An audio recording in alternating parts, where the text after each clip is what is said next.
Hi, I'm Elizabeth, this is the Bookish North, and today I'm finally here to actually talk about books again. Yay! So this is the first of my catch-up videos of the things I read while I wasn't filming videos. And this is the fantasy edition with one sci-fi book in the mix. So let's just get to it. And I will say that, you know, when lockdown started, I started out with not reading anything at all.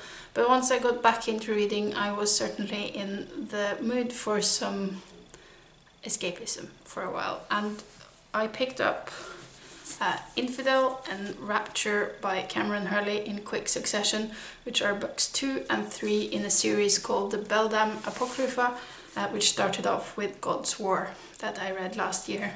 So these books I would definitely classify as mainly fantasy, but they have a sci-fi twinge to them as well, because we are here on a planet that was settled by humans a long time ago. Even if they are no longer a spacefaring people, they are aware of this fact, and they do get occasional visits from people from other planets. And this world has various different nations all with their different customs and rules and agendas. These agendas collide, causing, you know, diplomacy and also a war that has been ongoing for a very, very long time. So this is all part of the background story for the characters we follow in these books. And so I would say that a solid world building is point one in this series' favor in my book. It also has a very inventive magic system built around the control of bugs that I can't really explain, but I did find it fascinating and, well, something new, something I hadn't seen before. So that's also a point in its favor. And then it is, you know, the plot in itself is, you know, fast-paced. It's almost thriller-like with lots of twists and turns. And, you know, these books are real page-turners, and I just want to know what happens. And, yeah, perfect escapism, as I said. So I'm not going to go into the plot of these books, because they are books 2 and 3. But in general, I can say we follow a woman called Nissa, or Nyx for short. She used to be a beldam, which is a sort of state-sponsored assassin, but she was kicked out from that, and she now lives as and works as a bounty hunter. And she has surrounded herself with a team of other outcasts like herself, and they're bound together by necessity as much as anything else. But they are fairly good at their job, and because of Nyx's particular background, she does get some very dangerous and very interesting and very intricate bounties. You know, one in each book, to be precise. And the plot is all about retrieving that bounty. So I would say that these books could all be read as standalone novels, but if you plan to read more than one of them, you probably should read them in order, just because they are chronological and you will be spoiled for certain things if you read them out of order. But yeah, I thoroughly enjoyed these. I will say they are definitely on the darker side of the fantasy genre, so if you're not okay with that, you're probably not going to like these books. They are sort of cynical and gritty and violent, at times even gory, without me ever feeling they are exploitative. And particularly Nyx, but also the other characters, are not really in touch with their emotions a lot. So I never really got that emotional connection to the people in the book, and they are not particularly likable characters. Again, particularly Nyx. She's kind of an ass, really. But it makes her an interesting character to read about. I would not want her as a friend in real life. But yeah, that's something to be aware of. I love that kind of fantasy. So for me, that is another point in the book. So I just thought I would read you the first sentence, or just the opening of book 3, because I feel like that's a sentence that just sets the tone of the entire series. It's going to tell you a lot about what kind of book this is. So it begins like this. Every time Nyx thought she'd gotten out of the business of killing boys, she shot another one. I love this kind of writing, so that was exactly what I needed at the time. So another book I have been reading, which I started back in February, but I spent a long time reading it. It's How Long Till Black Future Month by N.K. Jemisin. So this is a short story collection, and that's the reason why it took me so long, because it's easy to just read one or two at a time and put it aside for a while. And you know, this is a book I had very high expectations for, because I've read at least all of the series that Jemisin has published before, and I've really enjoyed all of them, and I feel like she has become increasingly better as the series has progressed. I really liked the Dreamblood duology, which was her second series, and I absolutely adored the Shattered Earth trilogy. You know, the 5th season is the starting book of that. This, from what I gather, are short stories that are collected from a long period of time, and I think also that they might be placed chronologically in this book, so that the oldest short stories are in the beginning. And I have to admit, I did not connect with this as I have with her other books, and I think that is really not the fault of the book, but it's all about personal preference. And that is, I struggle with the short story form in general when it comes to fantastical fiction, because my favorite thing about reading fantasy is to be immersed in a new world. And with short stories like these, whenever I sort of get to that point of immersion, the story is over and the next story is set in a different world. So I never really get to that level that I enjoy when reading fantastical fiction. And that is supported by the fact that my two favorite stories in this collection are the two stories that are connected to her bigger universes. So there's one story that's set in the universe from the Dreamblood duology and one from the Shattered Earth trilogy. And I really enjoyed both of those, because there I had the bigger context of the world, which made me able to be immersed fully in the story in a way I wasn't with a lot of the others. And the other thing that makes me not connect with this is that I also prefer my fantasy to be, you know, fully immersive, to be a completely different world than our own.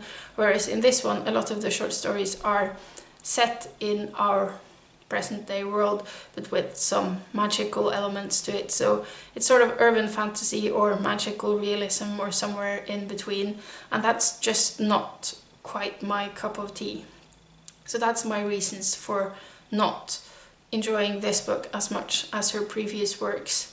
However, I will say her writing is solid throughout, and she does deal with a lot of very interesting topics and ideas, and I think the short story form are ideal for exploring some of these ideas, because they wouldn't be able to hold a complete novel or a complete trilogy or whatever, but they do work as short stories. So I think that if you do enjoy urban fantasy or magical realism, and you're fine with the shorter form of this, you're gonna love this as much as anything else by her. And I mean, this is one of those books where I myself am not completely sold on the book, but I would still highly recommend it to others who has a slightly different taste than me. Because, yeah, as I said, she does explore a lot of really interesting ideas. She also explores a lot of things about race and discrimination and, you know, stuff like that as well. So it was interesting. It was just not my favorite book of the year, I guess. I did give it 3 stars on Goodreads, which for me means I enjoyed it, but it didn't wow me in that way. And the next book in the bunch is sort of the same, I have sort of the same conclusion. It's The Fated Sky by Mary Robinette Kowal, which is the sequel to The Calculating Stars, book 2 in the Lady Astronaut series. So this is another one I had high hopes for because I really liked the first book. This is an alternate history where Earth in the 1950s is hit by a meteor that kills a lot of people, and it also makes climate change something that's going to make Earth uninhabitable within the lifespan of the people alive at the time of the crash. And this necessitates an acceleration of the space program so that humanity can find some place other than Earth to make colonies and live. So in this first one, it's all about the race to get to the moon as the first stepping stone. And we follow a woman called Elma York, who is a pilot and mathematician and physicist, and she fights to become a part of that team, but she is held back because she's a woman and her place is not in the workforce. But yeah, that is the plot of the first book. And then the second one, which I've read now, is all about taking the next step and getting to Mars. And we still follow Elma York and her contribution in that journey, so to speak. So there were a lot of things I really enjoyed with the first book, and then I read some criticisms of it that I didn't necessarily agree with. But then when I was reading this, I started to agree with more and more of the things, because there were some things in this one that started to get jarring, and it was exactly the things I liked in the first one. So I don't know why I didn't think they were jarring in the first book, but I think it might have to do with repetition, because the one thing I really enjoyed with the first book was the relationship between Elma York and her husband Nathaniel, because they have a very loving and supportive relationship, and I really enjoy that because I feel like relationships are often used as plot points and to try to create drama and intrigue in a novel, whereas in that book their relationship was Elma's anchor and, you know, her safe spot. And I thought it was great that a book could use a relationship like that. And that continues on in this book. But at some point I just felt it got a bit too much.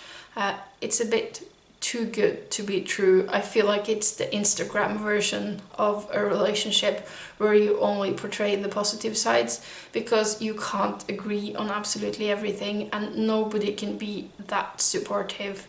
There has to be some conflict, some nugget of conflict at some times. You're not just always in harmony. I don't believe that, especially as both of these people have prominent jobs, they have interests that collide. So, I mean, how can they have absolutely zero conflict whatsoever? It's just, it stops being believable at some point. And the other thing was the characters themselves, because one of the criticisms I read about the first book was that they had no personalities, and I really didn't agree with that, because I felt I got to know them and, you know, I could easily tell them apart, and I felt like they acted in a way that was in accordance with how I knew them as people, you know. And to an extent that is still true in this book. My problem is that they keep acting in exactly the same way. And I realize they don't really have personalities. They have a bullet point list of 4 things that are their things, and whatever they experience, they will go to one of these 4 points to find a way to act. And for Elma, you know, one thing is her love for her husband, another thing is her anxieties. She's also a woman and she's a mathematician, so she will use maths to solve her problems or to calm herself down by counting the Fibonacci numbers or whatever. So it became clearer and clearer to me when reading this that, you know, their personalities are all just a bullet point list. But that being said, I did enjoy this book as well. I think the plot is interesting. Again, quite page-turnery. I wanted to know what happened next. I think it poses some interesting questions about discrimination, both, you know, sexism and racism, and also homophobia is touched upon in this. So I like books that do that. And I also like the sciencey bits of these books because I feel like they are fairly accurate, and she gives science a big space in the stories, and I feel like I can actually learn something about orbital mechanics or stuff from these books, and that's really cool as well. So again, I gave this 3 stars. I think I did enjoy reading it, but I didn't think it was perfect. I rarely think a book is perfect, come to think of it. But my last 2 books in this pile are again back to things I really did enjoy. First of which is Who Fears Death by Nnedi Okorafor, and this is a standalone novel. I've read several by Okorafor now, and I really enjoy her writing. This is another one with a slight sci-fi touch to it, because there's a backdrop here of a sort of apocalypse. I think it's never mentioned, it's just hinted at, and it's set in a post-apocalyptic Sudan. And we follow a young woman called Anya, and she is the result of a rape by a soldier and her mother, of course. And this is something that defines her life to a very large degree. The fact that she is the result of a rape is visible in her appearance, so everybody knows, everybody have nicknames for people like her, and you know, she's being constantly seen as this other because of this. And then she realizes that she has magical powers, and she fights to be trained to learn to control this, and then she sets out on a mission that has both personal and bigger consequences for society around her. And I thought this was just a super well crafted story, and it's got interesting characters, it's got interesting relationships between the characters, it deals with very potent kind of conflicts and problems, and the characters in it are believable. They're not perfect, they do bad things and good things, they fail and they succeed, there's a bit of all. I was a bit surprised at how erotic this book is at times, not like full-on sexy times most of the time. It's this, you know, it's more like just a mood line, an undercurrent in the way people relate to each other, which I found interesting as well. And yeah, it's just a thoroughly good story, and I absolutely thoroughly enjoyed it. It is being developed into a TV series by HBO at the moment, and that's going to be very interesting to see what they are able to do with it. I will say it does deal with some fairly graphic violence and sexual violence, so if that triggers you, you might want to stay away. But overall, this is definitely a book to recommend, which is something I would say about anything I've read by Okorafor so far. So she's quickly becoming one of my favorite fantasy writers. And then the last one for now, for this video, I finished very recently, and it's Bloody Rose by Nicholas Eames, which again is a sequel to Hearts of the Wild, which I read last year. And this was super fun. I mean, I usually don't like books that are tabbed as being humorous, but this was an exception. And you know, this is just a romp of a story of a old band of mercenaries that are uniting for one last mission, and that mission is to save the daughter of the leader of the company. And that daughter is Rose, or Bloody Rose, as she is known for in this book. And while she in this comes off slightly as a damsel in distress, except that this particular damsel is a mercenary herself, in this one she clearly is no damsel in distress at all. She throws herself into danger and she thrives in it. And she's the leader of her own mercenary company. And we follow her through the eyes of a young woman called Tam, who joins this band of mercenaries as their bard. So she's there to tell their tale. It turns out she has a bit of a hard time staying out of the action. So she's usually there right in the thick of it. And yeah, again, this was a romp. I did feel like it was a little slow getting started. It was about like 150, 200 pages before it really took off. It spent a lot of time setting up the story. But once it properly got going, it got really going, and it was very hard to go to bed and stop reading. And yeah, this is also funny, but not in the same way as this.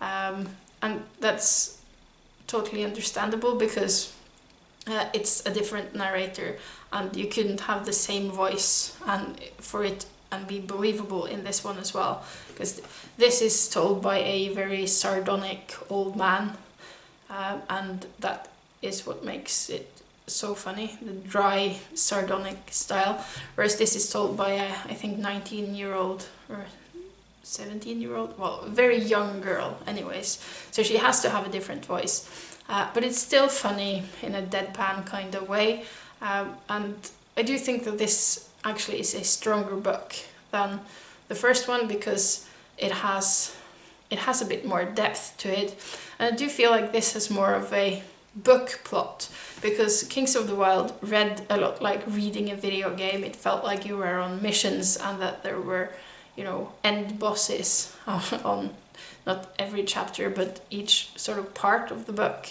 and they got sort of randomly rescued from situations by people you had never heard about before and stuff, so it was a bit random and something I would normally not like, but I did enjoy it in that book.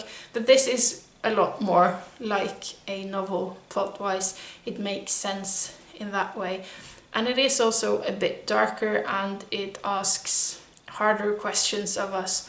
It's not just pure entertainment, and you know, they are fighting monsters, but by the end of this book you might have a slightly different idea about who the monsters really are. So yeah, that was my fantasy bunch of what I've been reading. I have quite enjoyed most of it, and it's been good to be in some different worlds over the past few months, at least for a few breaks away from this one. So I hope you're all well, and I will see you later with more books. Until then, bye bye.